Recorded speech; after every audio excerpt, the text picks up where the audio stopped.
आपको कैसे लगा कि जो आप सोच रहे हैं वहां जाके जो स्टोरीज आपने निकाले हैं, ऊपर से स्नाइपर ट्रेनिंग भी ली है वो स्टोरी में जाने के लिए, तो ये 6 साल का सफर किताब लिखना और फिर उसको जीना उस कैरेक्टर को, ये कैसे पॉसिबल हुआ? और फिर उसको छपवाना भी और इंटरनेशनली पब्लिश भी करना, थोड़ा सा please. Thank you, ma'am, for your question.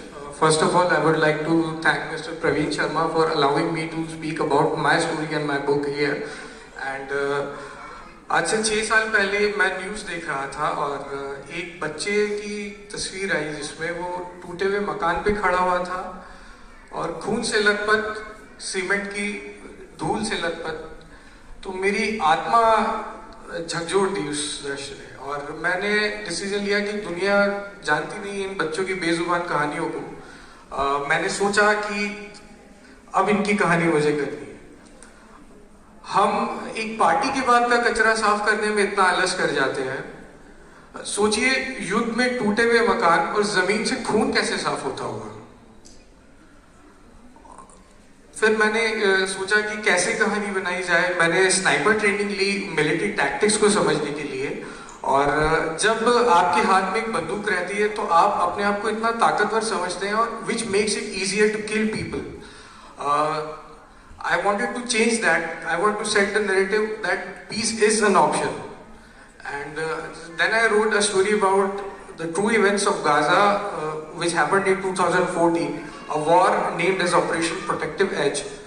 And I wrote a story about 3 characters who are embedded into Gaza and they are unarmed and they are living with refugees.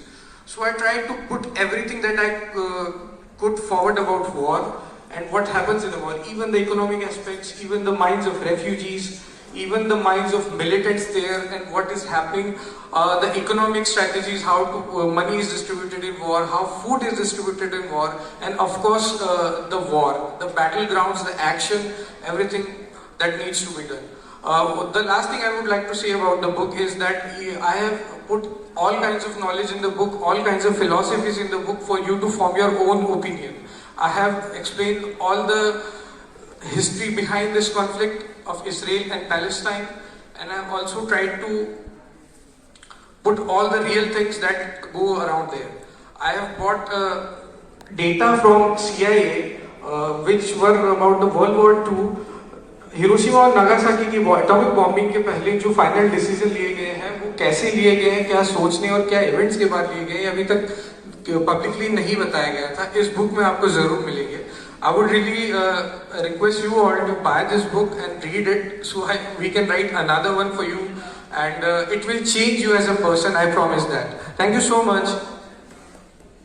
Thank you Swaraj. Now my question will... मतलब वो तो ठीक है, आपने scene देखा, पर उसके बाद क्या, मतलब इतना डूब के वो सारी चीजों को फिर से पढ़ना और फिर सारा कुछ लिखना, ये कैसे होगा? मैम, सच जानने के लिए अगर लालसा होना कि सच पता होना चाहिए तो इंसान किसी भी कोने में जाके सच ढूंढ के ले आता है। थैंक यू सो मच आप सभी लोगों, थैंक यू आप सभी लोगों का बहुत धन्यवाद।